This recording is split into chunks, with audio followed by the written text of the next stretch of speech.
Assalamualaikum warahmatullahi wabarakatuh. Halo, perkenalkan nama saya Alesya Miftahul Hidayah dengan NPM 241203393, prodi PGSD dengan mata kuliah Pendidikan Pancasila dari kelas 2M. Nah, di sini ada poin yang saya tangkap menurut saya yang menonjol di pertemuan ketika presentasi pembahasan pokok-pokok pikiran dalam pembukaan Undang-Undang Dasar 1945 pada poin ketiga yang berbunyi kedaulatan rakyat negara berkedaulatan rakyat berdasarkan atas kerakyatan dan permusyawarahan atau perwalian. Nah, di sini yang saya tangkap adalah di poin tersebut berdasarkan atas kerakyatan dan permusyawarahan atau perwalian, ada yang bertanya tuh di sesi tersebut. Nah, lalu dia bertanya tentang mengapa ketika ada pemilu rakyat memilih dan menyuarakan haknya, tapi ujung-ujungnya tuh yang kepilih bukannya rakyat mau, malah seakan-akan kayak jual suara nggak sih?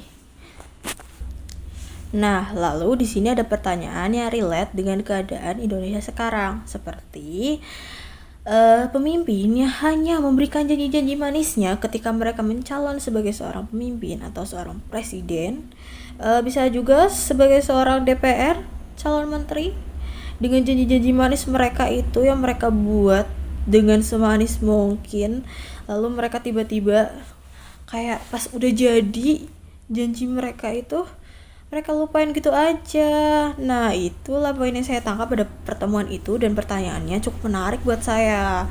Nah, lalu ada lagi nih, kenapa sih saya lebih menarik ke poin itu?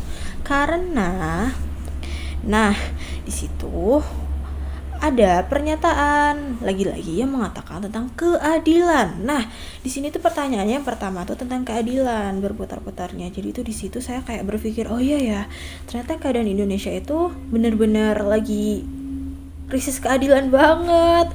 Kayak nyuri itu yang kasus itu loh teman-teman. Jadi kayak ada kasus seorang nenek-nenek yang cuma nyuri singkong atau apa saya lupa itu tuh dipenjaranya sampai 5 tahun kalau nggak salah. Sedangkan di Indonesia para menteri-menterinya yang yang itu di penjaranya yang korupsi sampai bermiliar-miliaran ya, sampai ketahuan 100 triliun itu kayak di penjara cuma 6 tahun. What? Kayak ya ampun, mencuri singkong untuk makan dibandingkan dengan mencuri uang rakyat sebanyak itu sampai MM-an yang gambar fotonya seperti ini teman-teman. Ya iyalah, nggak pernah lihat duit. Nah, kayak ini uang teman-teman. Uang apa nih? Banyak banget ini segini. Bilangnya Indonesia gak punya duit, utang sana sini, ternyata duitnya udah habis pejabatnya. Nah, jadi di situ saya makin bingung nih, dari mana sih dan gimana ya nyebut Indonesia dan gimana ya? Saya tuh masih bingung banget di mana letak dan arti keadilan tersebut. Sedangkan negara kita berlandaskannya Pancasila, UUD, dan kayak ya itu ya. Nah, lalu makin kesini Indonesia tuh bener-bener sangat-sangat amat terjerat dan masih sangat memprihatinkan mengenai kasus korupsinya tersebut.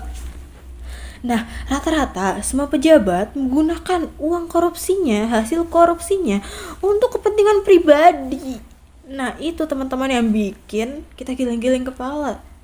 Kita aja sebagai rakyat pusing cari duit dari mana. Sedangkan pejabat tinggal duduk santai, ngopi, nyebat kayak gini.